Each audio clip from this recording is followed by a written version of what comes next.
નમસ્કાર. આજે આપણે શિક્ષણ જગતની એક સૌથી જૂની અને કદાચ સૌથી ઊંડી વિચારધારા આદર્શવાદને સમજવાના છીએ. અને હા, જો ટેટ કે ટાટ જેવી પરીક્ષાઓની તૈયારી કરી રહ્યા હો તો આ મુદ્દો તમારા માટે ખૂબ જ કામનો છે. ચાલો આને એકદમ સરળ બનાવી દઈએ.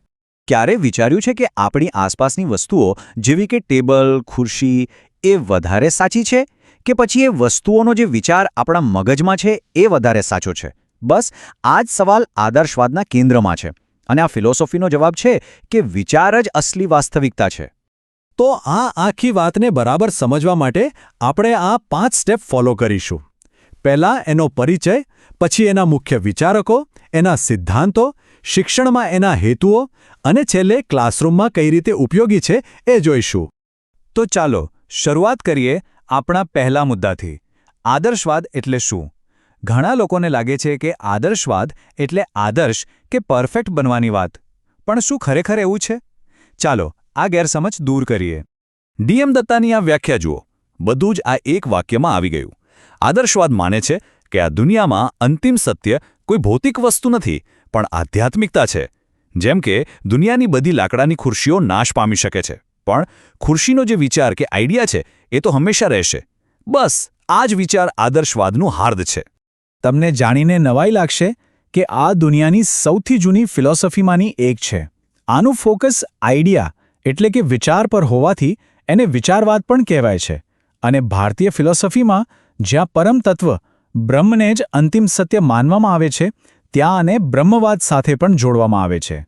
હવે કોઈ પણ વિચારધારા એને ઘડનારા મહાન લોકો વગર અધૂરી છે. તો ચાલો જોઈએ કે પૂર્વ અને પશ્ચિમમાં એવા કયા મોટા ચિંતકો થયા જેમણે આદર્શવાદનો પાયો નાખ્યો અને એને આગળ વધાર્યો. આ લિસ્ટ જુઓ. એક તરફ આપણા ભારતીય ચિંતકો છે, જેમ કે શંકરાચાર્ય અને સ્વામી વિવેકાનંદ. તો બીજી તરફ પશ્ચિમી ફિલોસોફર જેમ કે સોક્રેટીસ અને પ્લેટો. આ બતાવે છે કે આ વિચાર કોઈ એક દેશ કે સંસ્કૃતિનો નથી. અને હા, આ એક નામ ખાસ યાદ રાખજો, પ્લેટો. એમને આદર્શવાદના પિતા કહેવાય છે. પરીક્ષામાં આ સવાલ પૂછાઈ શકે છે.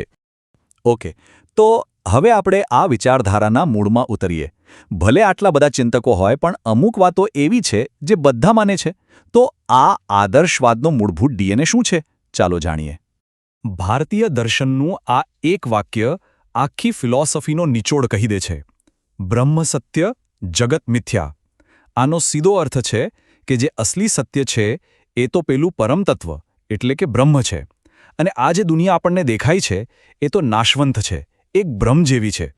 હવે એ મુખ્ય વિચારમાંથી જ આ બીજા સિદ્ધાંતો નીકળે છે.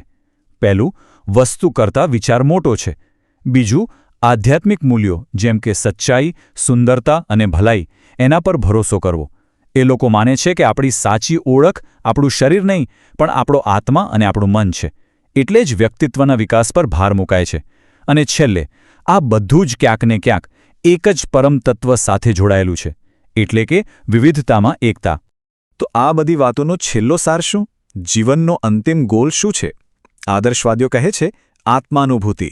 મતલબ કે હું કોણ છું એ સવાલનો જવાબ શોધવો, પોતાના સાચા આધ્યાત્મિક સ્વરૂપને જાણવું અને અનુભવવું. ચાલો હવે આવીએ સૌથી મહત્વના ભાગ પર. ખાસ કરીને ટેટ અને ટાટની તૈયારી કરનારાઓ માટે આ બધી ફિલોસોફીની વાતોનો ક્લાસરૂમ સાથે શું સંબંધ? આદર્શવાદી શિક્ષણના મુખ્ય હેતુઓ શું હોવા જોઈએ? આદર્શવાદ મુજબ શિક્ષણનો મતલબ ખાલી પુસ્તકો ઘોખવાનો કે નોકરી મેળવવાનો નથી. એનું મુખ્ય હેતુ છે વિદ્યાર્થીનો આધ્યાત્મિક વિકાસ, એને પોતાની જાતને ઓળખવામાં મદદ કરવી, એનામાં સારા સંસ્કાર અને શાશ્વત મૂલ્યોનું સિંચન કરવું, અને એને એવો નાગરિક બનાવવો જે આપણી મહાન સંસ્કૃતિને સાચવે અને આગળ વધારે. ઓકે, થિયરી તો બરાબર સમજાઈ ગઈ, પણ હવે પ્રેક્ટિકલ વાત. એક શિક્ષક તરીકે ક્લાસરૂમમાં આ ફિલોસોફીને કેવી રીતે અપનાવવી? ભણાવવા માટે કઈ પદ્ધતિઓનો ઉપયોગ કરવો? ચાલો જોઈએ. યાદ છે ને, આદર્શવાદમાં મન અને વિચાર જ બધું છે. તો ભણાવવાની રીતો પણ એવી જ હોવી જોઈએ જે સીધી મગજને કસરત કરાવે. જેમ કે વાદ-વિવાદ એટલે કે ડિબેટ, જ્યાં વિચારો ટકરાય. વ્યાખ્યાન પદ્ધતિ એટલે કે લેક્ચર મેથડ. અને જાતે વાંચીને સમજવાની પદ્ધતિ એટલે કે સ્વાધ્યાય. આ બધું જ બુદ્ધિનો વિકાસ કરે છે. આ ટેબલ તો ગોખી જ લેજો, પરીક્ષા માટે આ સુપર ઇમ્પોર્ટન્ટ છે. જુઓ, સોક્રેટીસ એટલે સવાલ જવાબ, એમના શિષ્ય પ્લેટો એટલે ચર્ચા અને સંવાદ, અને એરિસ્ટોટલ એટલે તર્ક પર આધારિત આગમન નિગમન પદ્ધતિ. આ જોડીઓ યાદ રાખવી ખૂબ જરૂરી છે. તો આ હતો આદર્શવાદ. આપણે એના સિદ્ધાંતો જોયા, ચિંતકોને જાણ્યા અને શિક્ષણમાં એનું મહત્વ પણ સમજ્યા. પણ છેલ્લે એક મોટો સવાલ મનમાં રહી જાય છે. આજનો જમાનો ટેકનોલોજીનો છે, ડિજિટલ છે, જ્યાં બધું જ ભૌતિક સફળતાની આસપાસ ફરે છે. તો શું આવા સમયમાં આત્મા, મન અને મૂલ્યોની વાત કરતું આ દર્શન ખરેખર કોઈ કામનું છે? આ સવાલનો જવાબ વિચારવા જેવો છે.